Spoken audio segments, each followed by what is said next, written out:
Bonjour à toutes et bonjour à tous, bienvenue sur Comics Party. J'espère que vous avez la grande forme. On se retrouve aujourd'hui pour un nouveau numéro d'évolution. Et aujourd'hui, on s'intéresse au personnage de Flash. On va remonter le temps, bien évidemment. On ne revient pas forcément sur les origin story. On voit l'évolution, notamment physique, du personnage. Et vous allez voir, on va également parler d'autres bolides. C'est donc parti pour Flash. Et on s'attarde un peu sur le tout premier des Flash.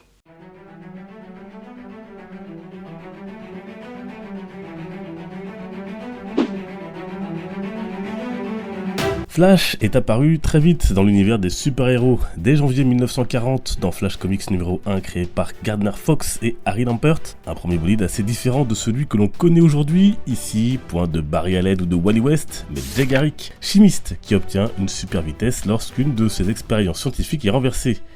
Côté costume, le personnage n'a pas grand chose à voir avec celui que l'on connaît depuis l'âge d'argent des comics. On retrouve toutefois un haut rouge siglé d'un grand éclair jaune. Le héros porte aussi une ceinture avec le même logo, tout comme son pantalon bleu. L'élément qui reste le plus symbolique et emblématique de ce premier Flash, c'est son fameux casque ailé. Et n'oublions pas ses bottes rouges qui sont alors elles aussi ailées. Elles nous rappellent d'ailleurs le dieu romain Mercure. On le retrouvera à l'époque dans la SDJ, Société de Justice d'Amérique, aux côtés d'Hawkman notamment. Il combattra aussi aux côtés de Wonder Woman et du Green Lantern de l'époque, Alan Scott. On notera qu'à cette époque, notre héros affrontait plus des gangsters et autres voyous que des super vilains. Mais ça, c'était l'âge d'or. Arrive le Comic Code Authority qui a censuré les bandes dessinées, et ensuite est né l'âge d'argent et sa réécriture des héros. Les lecteurs ont alors découvert en 1956 le nouveau Flash, Barry Allen.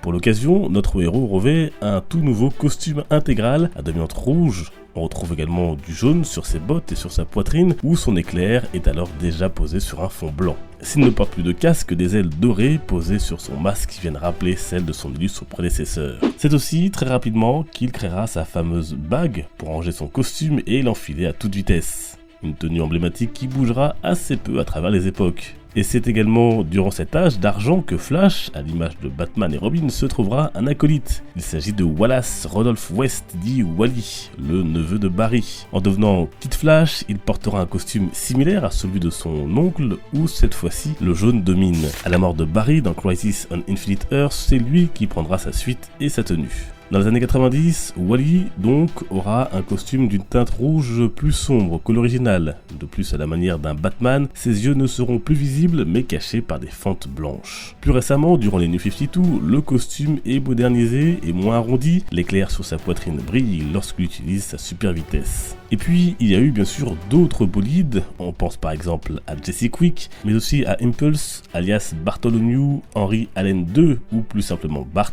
petit-fils de Barry. Et son costume, bien que différent, ne s'émancipait pas tellement des fondamentaux de la Flash Family. Il y a aussi eu Jason Garrick de Earth 2, avec sa tenue plus futuriste que la version originale de Jay Garrick, et qui signe évidemment le retour du casque. À un niveau méga cool, on a aussi eu le Flash Blue Lantern autour des événements de Blackest Night et Brightest Day. Ici, Barry porte un anneau alimenté par l'espoir qui a rendu son costume noir et bleu.